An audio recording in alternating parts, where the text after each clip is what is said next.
Hello and welcome to your mining news update for Monday, August 14th, 2023. As always, this is for entertainment and education purposes only. Nothing I say here should ever be taken as financial advice.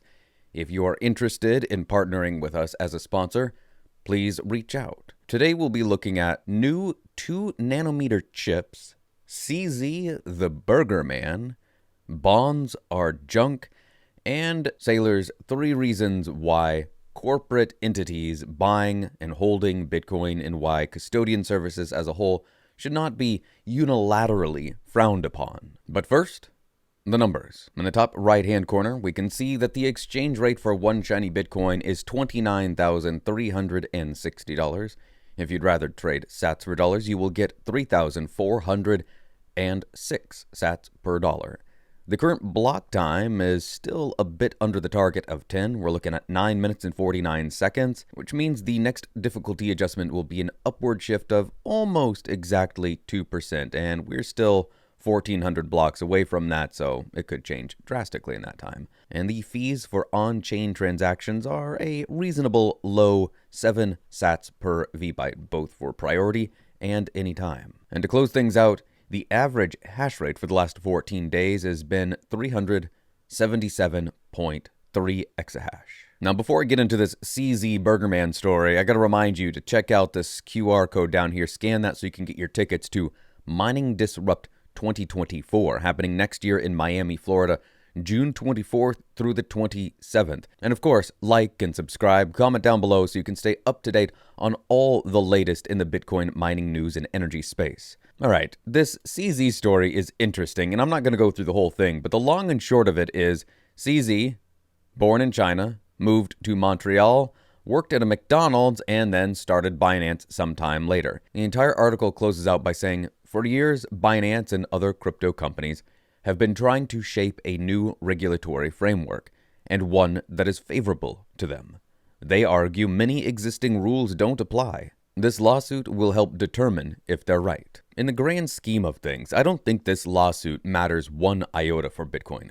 Bitcoin is going to do what it does. Tick-tock, next block. Something to keep in mind here is that this lawsuit originated in the US, and while the US does have a fair bit of sway in the global environment, it is not the end-all, be-all of all things. If another jurisdiction is more friendly to a certain enterprise, then they can go there, as FTX did down in the Bahamas. And as the narrative around what Bitcoin is and what it does and what it provides for people continues to change, more and more people are going to shift from wanting Bitcoin to needing Bitcoin. TSMC advances towards 2 nanometer chips in Taiwan, a breakthrough that could revolutionize Bitcoin mining. Now, to give you a little context, the Bitmain Antminer S19 Pro generates 110 terahash. That's pretty good. But the discovery of Samsung's 3 nanometer chip in the Bitcoin mining machine is a crucial development, enhancing performance and energy efficiency. The WhatsMiner M56S++ Bitcoin mining rig produces an estimated 230 to 254 terahash per second, and the utilization of Samsung's technology could be a harbinger of things to come in the industry. For instance, MicroBT's rival Bitmain is believed to utilize chips supplied by TSMC, the same company venturing into 2 nanometer technology. You've got an S19 that puts out 110 terahash.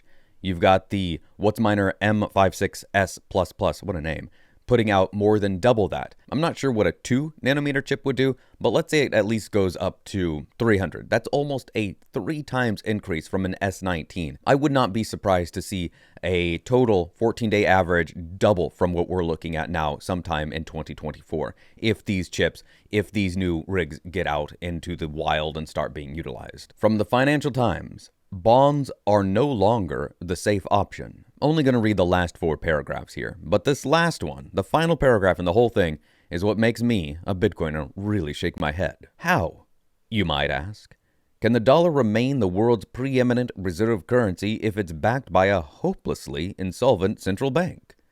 The immediate answer is that central bank's most valuable asset is not on the balance sheet, seigniorage, or the profit on manufacturing money. In other words, central banks can print their way out of trouble. But only to a point. As the Germans learned during the Weimar Republic, markets may conclude that the central bank emperor has no clothes. The U.S. is not there yet, and there are no good alternatives to the U.S. dollar and U.S. treasuries. Let me repeat that part. Ladies and gentlemen, let me repeat that. And there are no good alternatives to the U.S. dollar and U.S. treasuries. For investors, the message pro tem is that bonds, while unsafe and very risky, offer a substantial yield uptick relative to central banks' inflation targets of around 2%. The financial world is nothing if not paradoxical. It really rustles my jimmies when I read articles like this and the end sentiment is kind of like, well, I don't know what we do here. Oh, whoopsie daisy. The answer is staring people that have the eyes to see it right in their face. Let me read that one sentence, that real standout sentence again here. Quote, and there are no good alternatives to the dollar and U.S. treasuries, end quote, except to Bitcoin. That is the answer to this. Bitcoin says we don't have to do any of those wackadoo fiat games. You don't have to play any of them. There's no reason to be putting your money into this thing over here that might generate a yield, that might go up if the CPI this, and if that happens, and then, oh, if the oil price this, but then if the BRICS do that, then this could happen. Oh, and then the S&P, and then what about this over here? And then, oh, we can't forget the NASDAQ, blah, blah, blah, blah, blah. What if we just had a single money? One money that was honest and true, an immutable ledger that could not be messed with by anyone, anywhere on the planet. No entity, no group, no country, no sovereign state, no one. Well, we have that. It's Bitcoin. I've said it a few times. Everyone is going to need Bitcoin, just as everyone needs some money. If you live in the modern world, you need money. You gotta have it to do stuff. But not everyone's level of technical expertise is the same. Not everybody's needs are exactly the same. You might need the money, but what you need that money for is not the same. Let me break down what Saylor has to say on this. Bitcoin bought by corporate giants should not be feared. Michael Saylor. We need to be prepared for Bitcoin to infuse everything, Saylor stated, explaining that as Bitcoin becomes more integrated into society, it will have many use cases and there will not be a one-size-fits-all model. There are different types of wrappers. Some people will always be self-custody. Some will be multisig. Some will need a Layer 3 custodian. There will be a need for political or utility or functionality purposes. Saylor outlined 3 main reasons for underpinning the need for custodians: technical, political, and natural. From a political standpoint, relying on a third party might be the only course of action. The mayor of New York is still the mayor of New York, unless you get rid of New York City, California, or Iceland. The country, political reasons will mean the need for custodians. If you live in a jurisdiction where moving self-custodied Bitcoin is a problem or difficult or maybe illegal, then you might need a custodian to do anything with it. Now, you might eventually want to move, and if I lived in a place where I couldn't self-custody legally, then I would definitely consider looking into that. But for the person that wants to use Bitcoin, if it requires extra hurdles to jump through or requires more headache than they want to deal with, then having a custodian might be the most feasible option for that person at that time, at that place. I'm not saying it's the best option, but it might be the best option for that individual. So that's point 1, political reasons. Bitcoin is going to be a base layer. There's going to be layer 2s, like Lightning, to make things fast. Then there's going to be layer 3s, like Bank of America and Apple. Custodial layer 3 is going to exist to provide functionality. Let's say you need to pay rent, and your landlord has a Bank of America account, and they require you to use that account to deposit your Bitcoin into. And even though you might hold your coin self-custodially, then you'll want to be able to move some portion of that into a Bank of America app, some way to transact with your landlord so that you can deposit your money into their account. And finally, we've got the natural reasons. He gave the example of an 85-year-old grappling with Alzheimer's, or the desire to secure holdings for a yet-to-be-born grandchild. I didn't complain that my mother and father had the keys when I was 12 years old. I didn't get the car key, Saylor stated. We shouldn't be afraid of all the different ways people integrate, wrap, embed, or execute with Bitcoin. There is no one right answer. The marketplace will determine the right mix of integrations of Bitcoin. Bitcoin is for absolutely everyone, grandmas, children, anyone.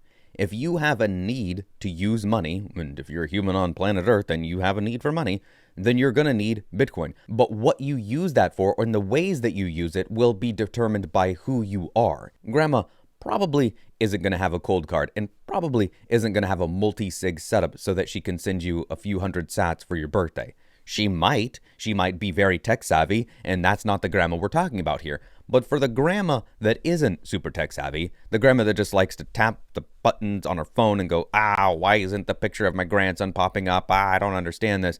She's going to need something that is extremely simple. That is a major role that custodial services will play. What I will be aiming to do as Bitcoin becomes more ubiquitous and more used across the entire world is to really pay attention to which custodial services are the most trustworthy, which ones are those that operate with integrity and are operating completely above board with absolute transparency. Because in a world where money is to be made, there will continue to be scammers. There will be people out there running the next FTX, the next whatever exchange, trying to rug you because all they want to do is take your money. But at the same time, you will have honest and reputable custodians that truly want the best for their customers. So it is our job as Bitcoiners to pay attention to the ones that are honest and trustworthy. And it is our job to then let the people that need those services know which ones are reputable, which ones aren't going to rug them. I hope you had a great weekend. Until next time.